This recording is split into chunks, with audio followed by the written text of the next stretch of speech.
3, 2, 1।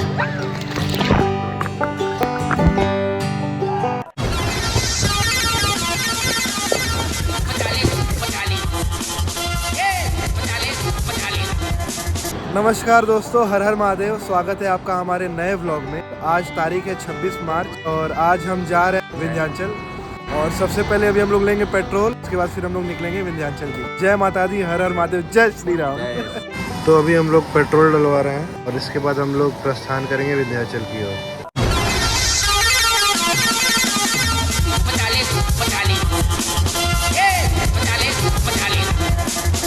विंध्याचल भारत के उत्तर प्रदेश में स्थित मिर्जापुर जिले का एक महत्वपूर्ण शहर है।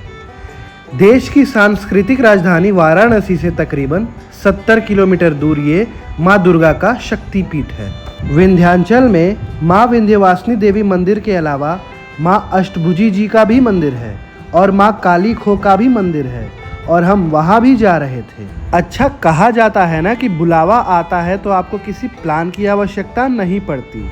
हमारे साथ भी कुछ ऐसा ही हुआ। तो दरअसल हुआ ये था कि होली के बाद का ही समय था और मेरा कहीं बाहर जाने का सीन नहीं था, मगर प्रेम भैया को पता नहीं क्या अचानक ही मन में ख्याल आया कि विंध्याचल चलते हैं। तो उन्होंने मुझे फ़ोन मिलाया और कहा विंध्याचल जाए के मन करता, चलबा का? तो हमने भी बोला चलिए। फिर उन्होंने कहा चलो। फिर हमने कहा 10 मिनट में हम आपके घर पे आ रहे हैं, आप तैयार होके नीचे मिलिए। उसके बाद जो हो रहा है वो तो आप देख ही रहे हैं। तो शुरुआती चीज़ों को तो हम डॉक्यूमेंट नहीं कर पाए, क्योंकि क्या है ना, हम नए नए व्लॉगर हैं ना, तो धीरे धीरे सीख जाएंगे। बाकी आप लोग सपोर्ट कीजिएगा तो और अच्छा होगा हमारे लिए भी और आपके लिए भी। आपको भी पूरा हिंदुस्तान घुमाएंगे, इसीलिए लाइक कमेंट शेयर कर दीजिएगा इस वीडियो को, और सब्सक्राइब अगर आप नहीं किए हैं तो ज़रूर से कर दीजिएगा और घंटा वाला आइकन भी दबा दीजिए। तो हम गंगा नदी का पुल पार कर रहे थे और ये इस बात का संकेत था कि हमारा आगमन माँ विंध्यवासिनी धाम में हो चुका है। मगर हमारा पहला काम था माँ गंगा में स्नान करना। तो अभी हम लोग आ चुके हैं गंगा घाट पे, देख सकते हैं ये। यहाँ पे हम लोग थोड़ा सा स्नान ध्यान करेंगे, उसके बाद हम लोग निकलेंगे माँ के दर्शन करने। तो गंगा जी के ठंडे पानी में उतरने से पहले हम थोड़ा सकुचा तो रहे थे, मगर जब उतरे तो फिर निकलने का मन नहीं किया। चूँकि हमारे पास पर्याप्त समय था तो हमने थोड़ा जल क्रीड़ा भी किया और अपने फ़ोन की वाटरप्रूफ होने की प्रामाणिकता को भी जांचें। के साथ इसका वाटर टेस्टिंग भी हो रहा है गाइस।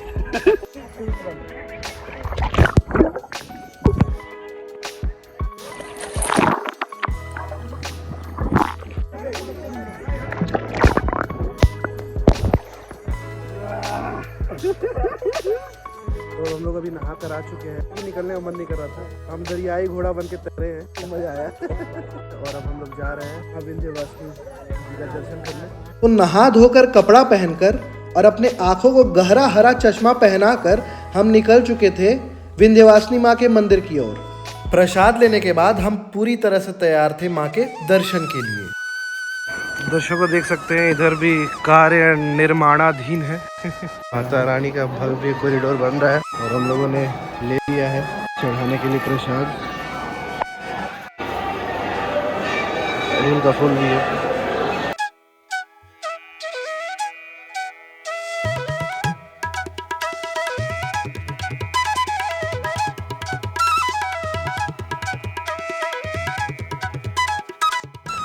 श्रद्धालुओं की लंबी कतार देख के मन में सबसे पहले ये ख्याल आया कि आपने सबसे पहले घबराना नहीं। फिर क्या था, लग गए कतार में और हो गए माँ के दर्शन। कमेंट्स में जय माता दी लिखना मत भूलिएगा। मतलब प्रेम भैया, वो जो गेट बनाया गया है वहाँ से श्रद्धालु लोग नहाएंगे, उसके बाद तुरंत इसी दरवाजे से आके पूरा। हाँ चलिए चलिए, हाँ चलिए। जिस जगह की हम लोग अभी बात कर रहे थे, श्रद्धालु लोग यहाँ पर गंगा जी में स्नान करेंगे। फिर यही वो गेट है, यहाँ से सीधे जाएंगे जब आप तो माता जी का भवन है, वहाँ पे आप विंध्यवासिनी माता जी का दर्शन करेंगे, पूजन करेंगे और अपने घर प्रस्थान करेंगे।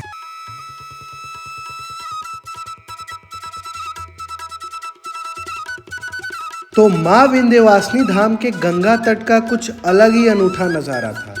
जिसको शब्दों में बयां कर पाना वो मेरे और प्रेम भैया दोनों के लिए थोड़ा मुश्किल हो रहा था। फिर हमने सोचा कि कुछ फोटोज खिंचवाते हैं।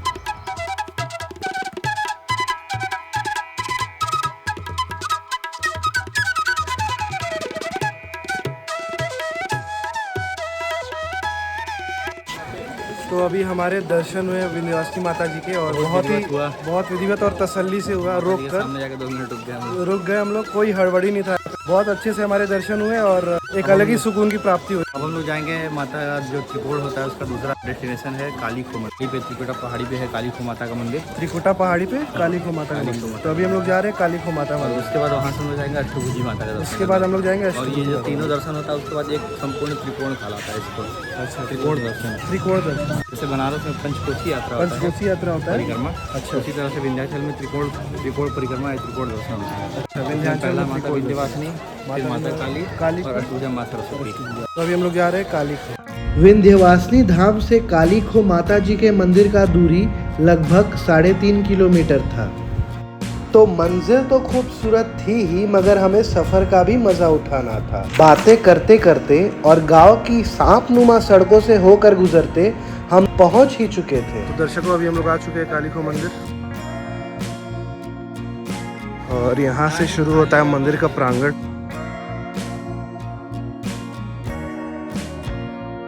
देख सकते हैं ये है काली खो मंदिर।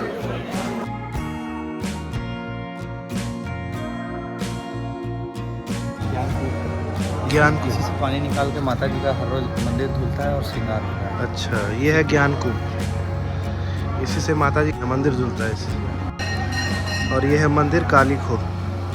नई नई चीजें जानने को मिल रही है। काफी सारे बनारसियों को भी नहीं पता है सच। और यहाँ अष्टभुजी माता जी का दर्शन करने के लिए जाते हैं। रोपवे का पूरी सुविधा है यहाँ पे। 2 तरफ यात्रा करने के लिए 50 रुपए, एक तरफ यात्रा करने के लिए 30 रुपए।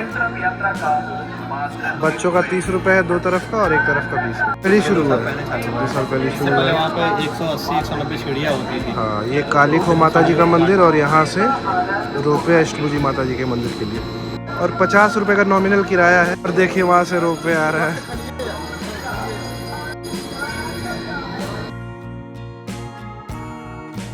तो हमारा दर्शन हो चुका है काली खो माता जी का और अब हम लोग निकल रहे हैं अष्टभुजी माता जी का दर्शन करने। काफी बनारसियों को पता ही नहीं है ये काली खो के भी दर्शन करने, काली खो माता जी के भी और अष्टभुजी माता जी के भी। और अभी हम लोगों ने जो आपको रोपवे दिखाया वो पूर्वांचल का एकमात्र रोपवे है। पहला रोपवे है और अभी तक का एकमात्र ही है।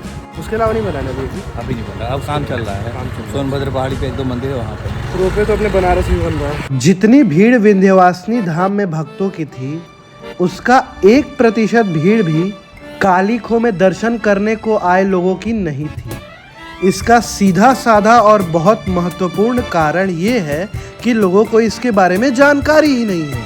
विंध्यवासिनी धाम का दर्शन एक त्रिकोण के इर्द गिर्द घूमता है, जिसमें माता काली खो और माँ अष्टभुजा के दर्शन करना भी उतना ही अनिवार्य और लाभकारी है। तो ये है अष्टभुजा माता जी का धाम और उसका गेट। और अभी हम लोग जाएंगे अंदर सीधे।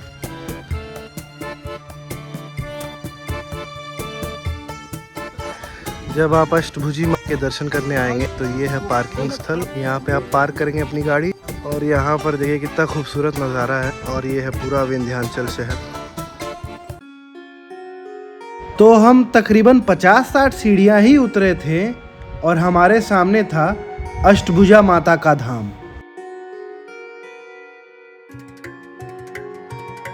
भीड़ कम होने के कारण हमें पूरी तसल्ली से माता के दर्शन हुए और अब हम तैयार थे घर को रवाना होने के लिए। अब हम लोग अष्टभुजा माता जी का दर्शन करके घर की ओर निकलने वाले।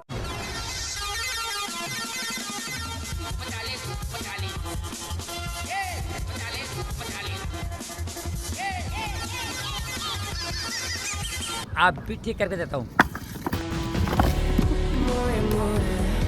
तो अब बारी थी विंध्याचल धाम से विदा लेने की। दर्शकों, इसी के साथ मेरा ये व्लॉग खत्म होता है। अगर आपको ये व्लॉग पसंद आया तो लाइक कीजिए, कमेंट कीजिए, शेयर कीजिए और बेल आइकन दबाना मत भूलिएगा। और हाँ, अगर आपने सब्सक्राइब नहीं किया है तो सब्सक्राइब जरूर करें। और तब तक के लिए जय माता दी, हर हर महादेव, जय श्री